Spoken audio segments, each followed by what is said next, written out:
Welcome everyone to this week's episode of Raise Your Profile. Today we have something definitely a little different. We have the amazing Orsi, aka Rocky, today here with us. Rocky is a vocal and mindset coach, so she combines vocal coaching with mindset, and I'm not quite sure what that means, so I can't wait to hear more about that.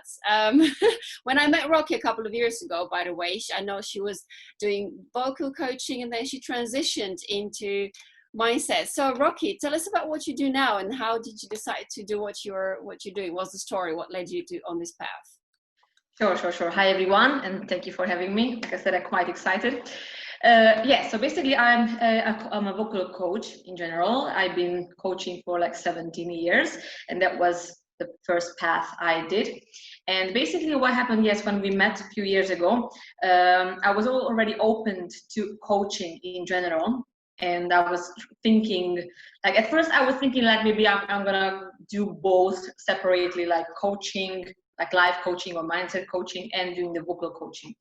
But at the same time, I was like, over time, I felt like, why shouldn't I just combine the two? Because both working. So basically, as a vocal coach, I'm not only, train the voice, but as a mindset coach, I also work on the mind as well, because it doesn't matter how talented someone, if there is no, faith, if there is no confidence, there is no self-esteem, they're not going to get anywhere, because it's all about just the voice. It's great that we got that skill, we got the talent, but we have to do something with it if we want to obviously go to this path and become a singer, or even just want to sing. So basically it's kind of I would say, anytime I work with someone, working on confidence is always an issue.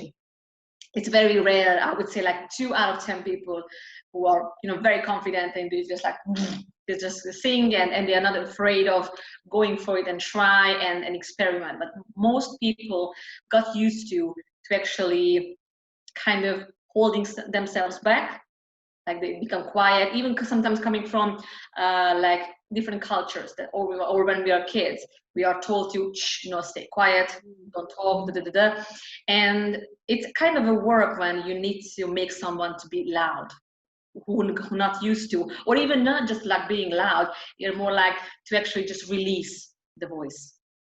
So that's the main thing and main issue.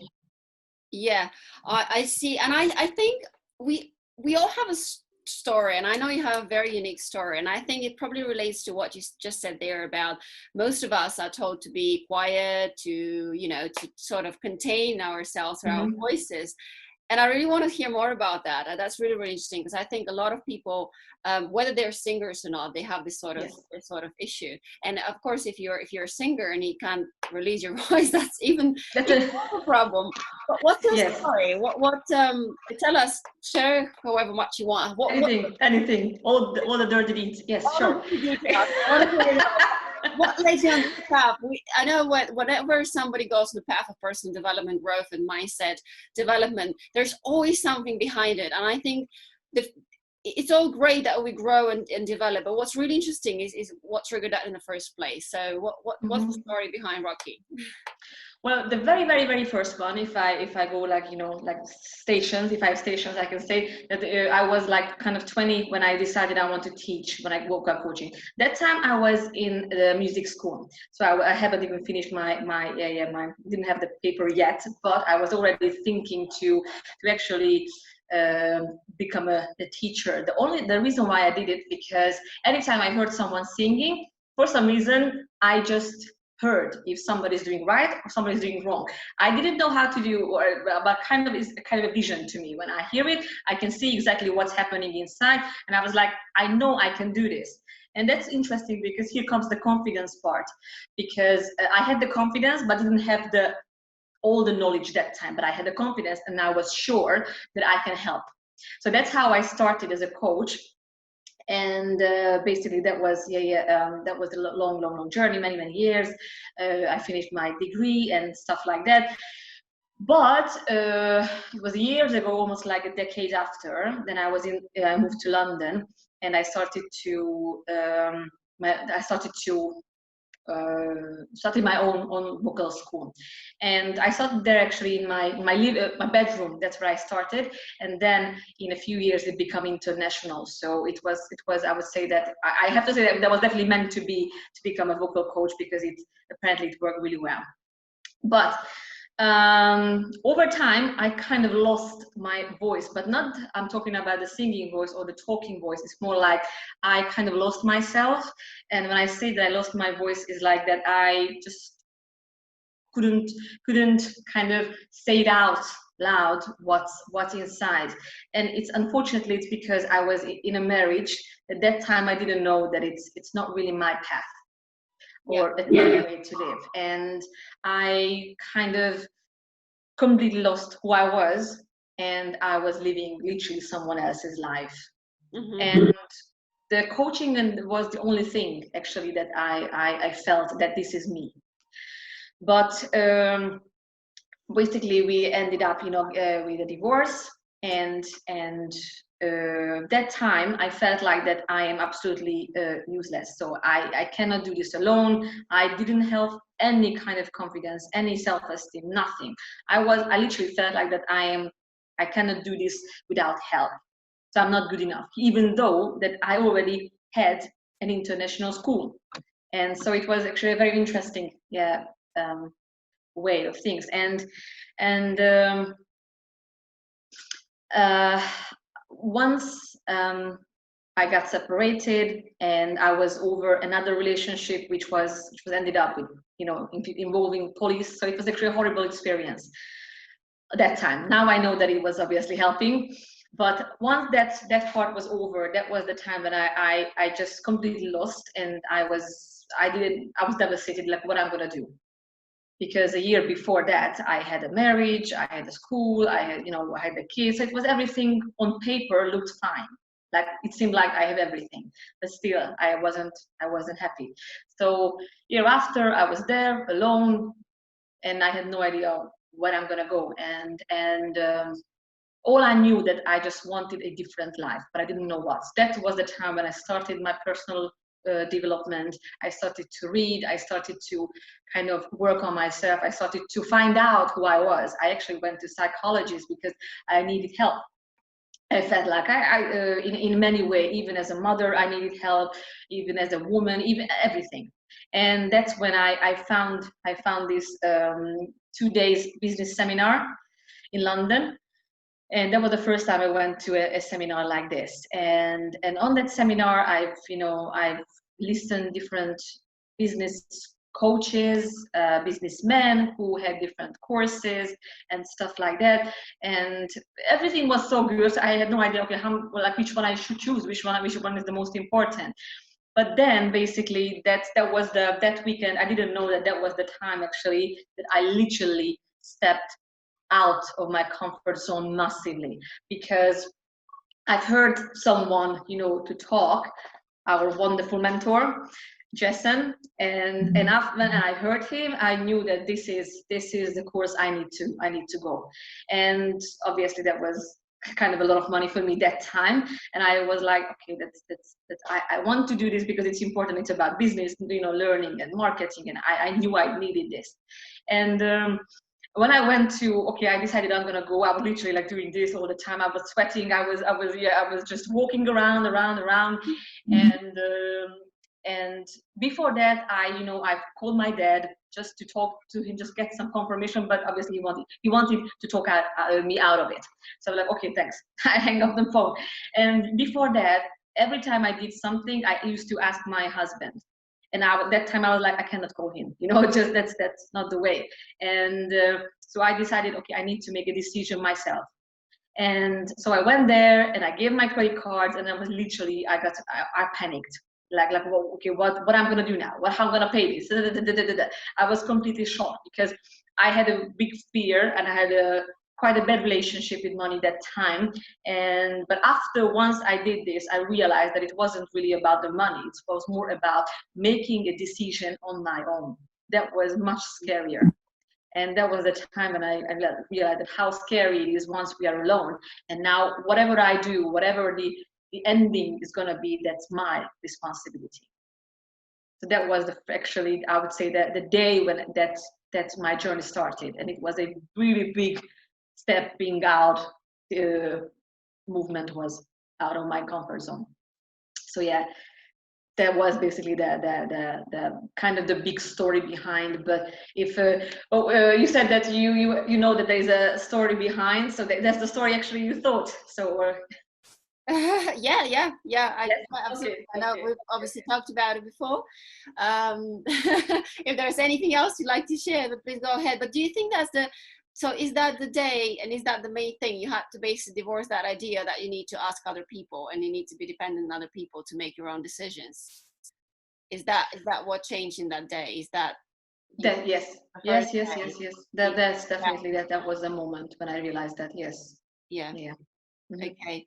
And what happened next? What do you do these days? What's changed in the last? That was a couple of years ago, wasn't it? Yes, it was like 2 years ago. Yeah. I think, yeah, So 2 years ago. then, in a nutshell, Ooh, where are you yes. today? Yeah, so basically, after that, so a few months after, I moved back to Hungary. So I've been in Budapest for for 2 years, almost 2 years. And the reason why I decided, because one of the main reasons is that my business is online, so I can be anywhere I want, and I choose to come home because that's my home after all. And also, obviously, my daughter went to nursery here, so that was also because of the family. So I wanted to close to my family. And since the business is still there in London, I'm just actually coordinating from here. So what happened then? I started to work as a coach and like as a mindset coach, and I started to work as a vocal coach as well, like separately. And that time, my ex-husband and I were still working together with my vocal school.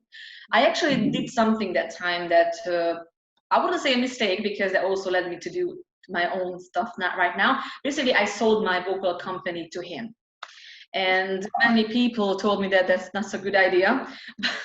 But I was still like, that's my decision. I'm gonna do it. I'm gonna take this, because even that time I was like, you know what? I'm not interested in the business. I just want to coach. So if you want to do it, you can do it, and I'm just gonna coach. But the problem is, again, I realized not too long ago what was the problem. I literally, when I gave this company to someone else, I took all my energy out of that company, and the company started to go down, like this, literally sinking. Mm-hmm. And you sold it to him. hmm? After you sold it to him, or before that? Yes. Roughly 6 months after, I started to feel that people are not coming anymore. I kind of lost even the contact with my people, because before that, I was always, I was the one who always contacted them. I was talking to them, so I was there kind of. But with this movement, I felt like that I kind of let them down, and I kind of turned to another way to do that, and I didn't care what's going to be there. But probably because also I was like, you know what, just let's be separated. You do this and I this. So it was a lot of things behind it.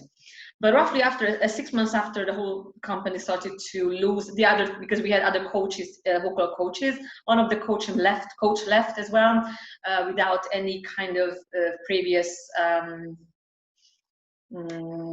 situations. We didn't know. That was kind of out of nowhere. So that was a big deal, because what we actually taught in that studio, in that school, is very unique. It's not like a simple vocal coaching. It's very extreme vocal distortion and screams as well, metal style and rock. So that's not something that, hey, are you a coach? Come and help us. So this is something actually I've studied for like decades to have to teach. So we need to look for new teacher. Also, my YouTube channel was also taken down by YouTube, and we had like 25,000 subscribers. So we lost all of them. So that was kind of a big hit to our company. Yes. What do you do for YouTube to take down your channel? We got a copyright infringement, I don't know how you call that, by an American singing teacher, who was she thought that we are her competition. Basically, we know it's her because we could check it on YouTube, but she didn't give us any kind of, you know, warning. Obviously, we got the 3 because you can get 3, but we took everything, all the video that we thought it could be a problem, but no, it was obviously had to taken down by her. So it was kind of a, yeah, it was a very big hit as well. So that was not last December, it was a year and a half ago. So after that, basically last year in January, the whole thing started to just kind of lose. We all kind of losing it. Less people. And last summer, I decided that I'm gonna start to work on my own as well, because I can see that the people wants to come to me, but there is an issue, you know, between the other company and them. So basically last September, I told my ex-husband that I want to leave this vocal school.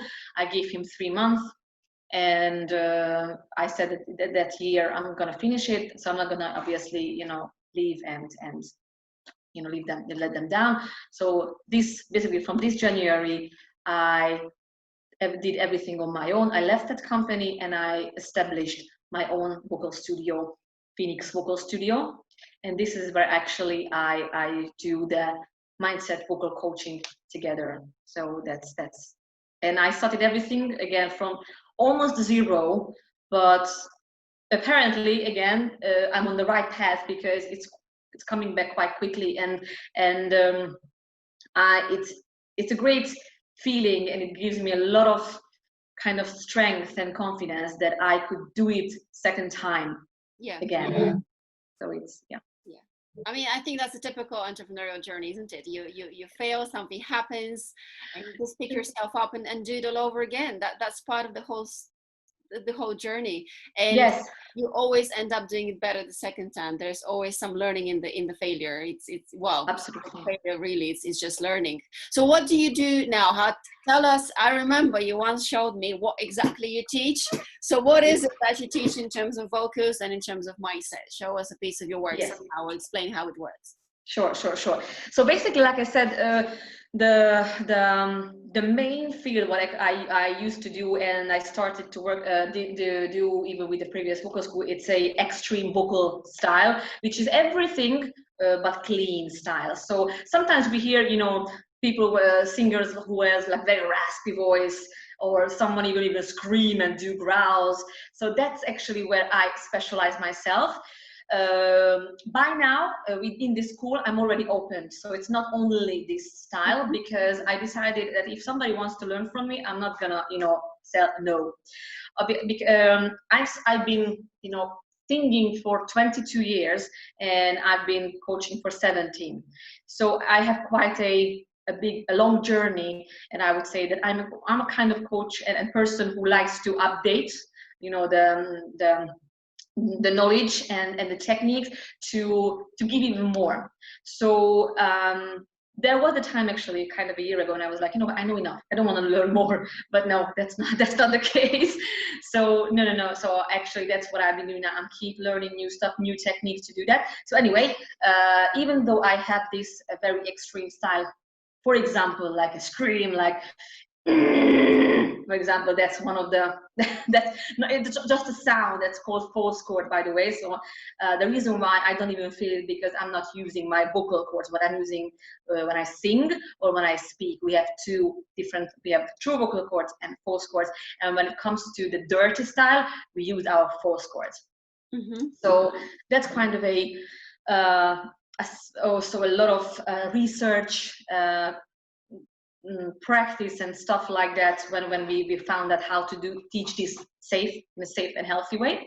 But apart from that, I'm also like still open to any style, even though what I'm doing right now, I have a YouTube channel where I upload lots of cover videos. So I used to do a lot of tutorials, but I don't do now. I'm more like uploading videos of me and my students, because I want to show what we do. So and the reason why I'm also uploading a lot of covers myself, because I do a lot of style now, a lot of genres. And even though I used to think that way, that I think we should just focus on one style or this and focus on that and just make the best, bring the best out of it. Now I'm a little bit different when it comes to that, because I am like, I have this approach that everything is possible, and I really believe in that. So when somebody is actually literally coming with limits like that's not possible, I'm like, okay, watch. So it's like, I like to kind of just do you actually laugh at them like that?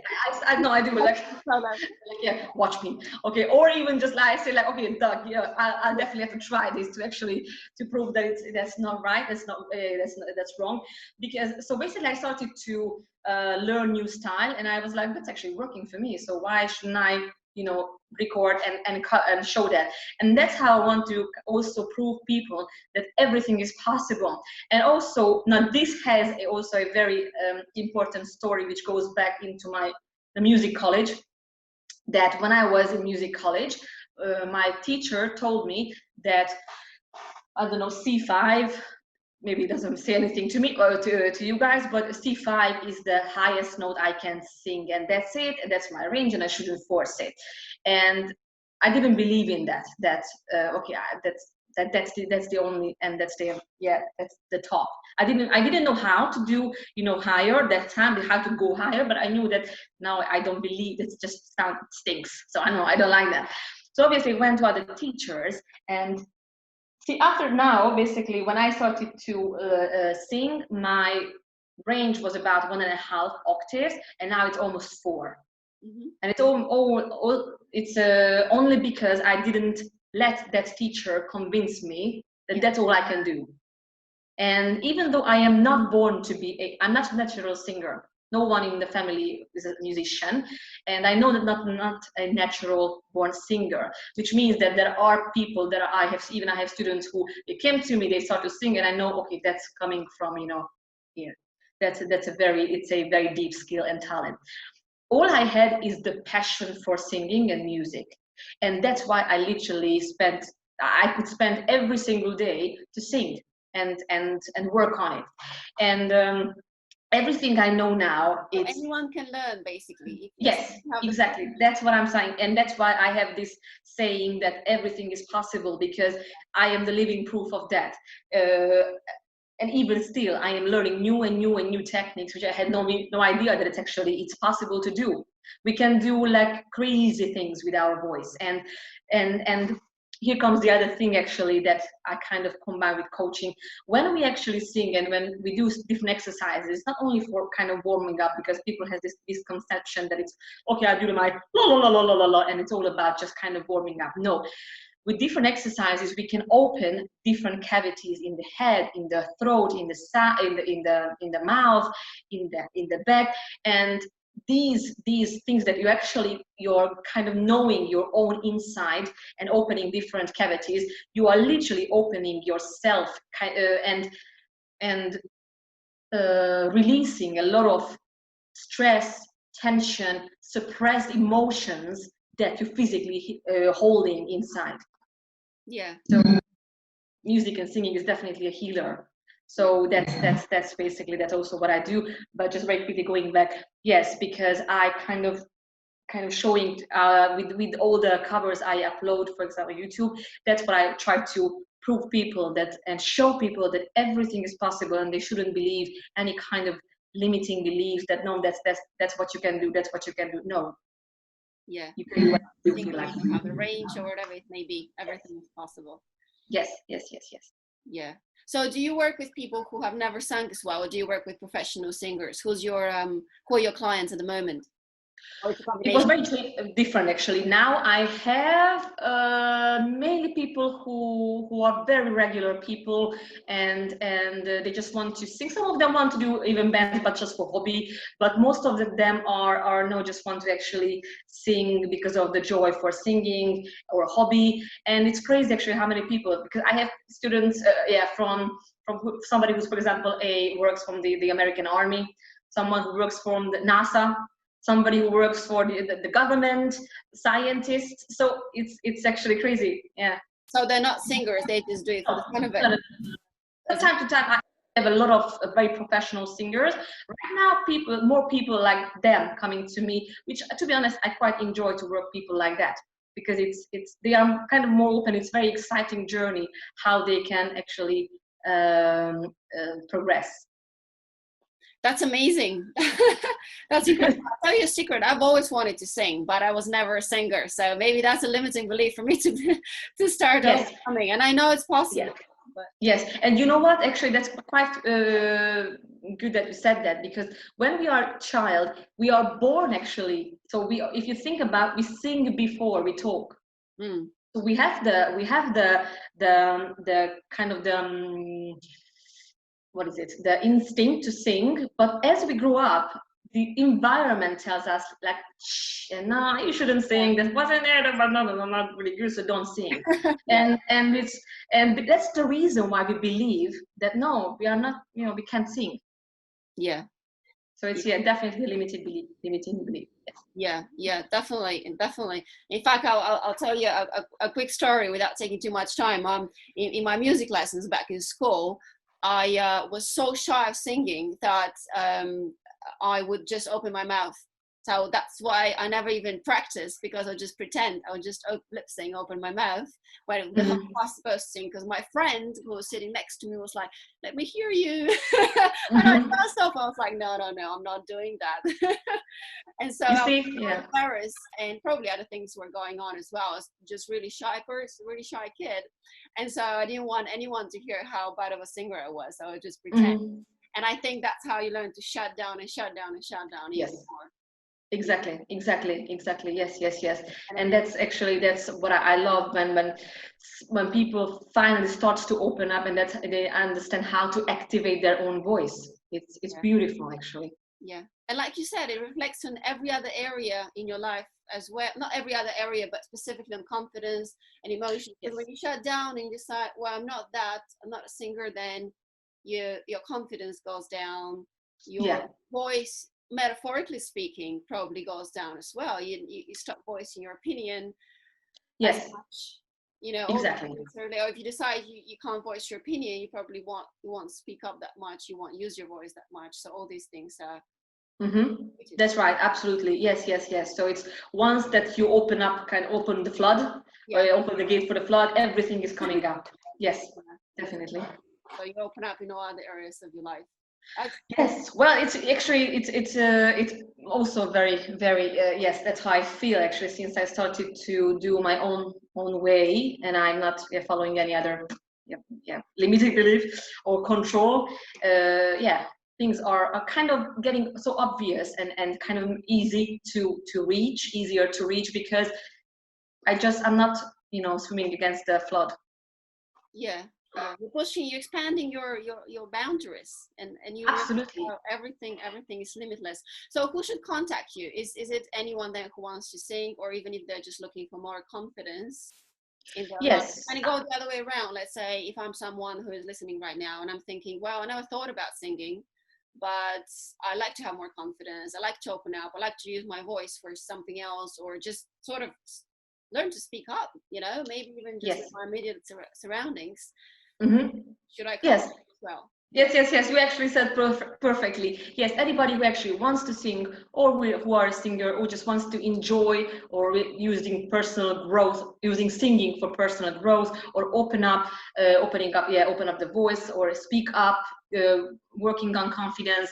Yes, they all are more than welcome to come to me. Yeah. Okay. What about that fear? Now, a lot of people who want to sing. Now, if we're talking about non-professional singers, people who are thinking about it as a hobby. Now, people are held back by a lot of fear. What's your advice on that? How do you take that plunge? How do you break that initial fear? You just like with a credit card back then. You just have to do it. There's no way around it. Yeah, based on my experience, there are two ways to step out of the comfort zone. One of them is if you jump in it, and you don't think the consequences, because in that case you have no other choice, you have to do it. They made a decision, so you have to do it. Or step by step. That's again depending on people, because somebody is ready to basically burn all down the bridge, but some people need some time to actually I'm going to do this. I'm gonna do this. But even those people who are doing step by step, they need a little bit of push behind or just help. Not even, I would say push. It's more like, I know it might sound stupid, but I believe in the pull, not the push, because the push means that it's against their will. But if I pull them, that's a bit different approach if you think about. Yeah. So from the motivation as well. Yes. And like you said, it's something they actually want to do as opposed to going against them. Yes, exactly. Yes. So that's my opinion right now. These two ways to actually do that. Okay. To step out of the comfort zone. Okay. And the fear. But actually, I have also a program as the mindset program for how to step out of your fear in 6 weeks. That's something actually I do in person, and I also have a online course, which it can be bought. It's called Eliminate Your Fear, Become Unstoppable. That's literally in 6 weeks. How week by week you get exercises that you can do home, and by the 6 weeks you are not just getting rid of the fear. I would say more like it's turning your fear into kind of an excitement, kind of making friends, get friends with your fear. So it's a very it's crazy, but it's working. I saw how people do it, and even I'm surprised sometimes. That is yeah. Really good. Okay, and if someone wants to work with you directly, what's the other ways to do it? Do you offer packages? How does it work? Yes. So basically, I have a website called phoenixvocalstudio.com, and that's where you can find all the social media links as well, Instagram, Facebook, and YouTube. And yes, as a vocal coach, I have different packages. I have single sessions, I have packages of 2 and packages of 4, which by the end of the summer is going to change, probably because I'm going to mainly work with packages, because packages, when somebody decides to do a package, I know that the person is dedicated. And that's why when I said that I am more interested in quality than quantity.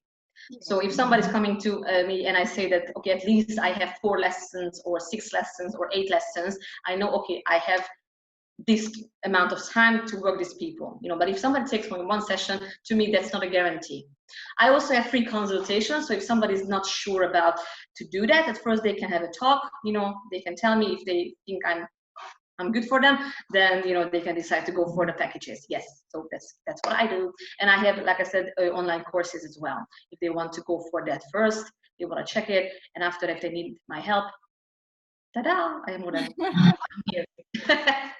Excellent, Rocky. We'll definitely share the link, so if whoever's interested, they can contact you directly. Do they do the online? Is the online course about singing or just overcoming fear, or everything? At the moment, I have an online course on singing as well, but it's more about one certain style that's called fry scream. So that's a different style. But I'm working now on actually an online course. But at the moment, I do that in like 1-to-1. Okay. Is there any specific music style you work with? Is it all rock, or is it? No. I'm basically the only style I don't do is classical. Okay. Everything else I do. Everything else, rock, pop, whatever. Yes. Rock, pop. Yeah. Okay. Yes. Okay. Yeah. Amazing. So what's your tip if somebody wants to take the first steps into singing, or if they're a professional singer? Is there anything else you'd like to share before we close out? What would you like to share with the listeners? If someone's taking up the first step to singing, and anything what's the first thing they should do? When they want to sing? Yeah. Like on a lesson, or what do you mean? If anyone's thinking about it, what are the first? What is it? What is it? Something that you want to share with our listeners, basically? If they want to sing, then they can contact me. Yes. Yeah. Because I guess if they're ready to contact, they already have a idea, or if they have some kind of goal, or they want to the reason why they want to actually sing. If not, if they just want to, if they're interested, then in this case, that's why we can have that consultation, so they can ask questions and we can figure this out together. What would be the ideal way to do this? Way to sing. Okay, sounds great. Okay, so I'll share the contact link. So guys, if anyone whoever's watching or listening to this, you know how to contact Rocky. You can also see it in the links in this video. And if you're thinking about it and you're only held back by fear or some limiting belief that, like I am when it comes to singing, just take the plunge and overcome it. Everything is possible. Yes, exactly. Thank you very much. Thank you very much for having me. Thank you so much, Rocky.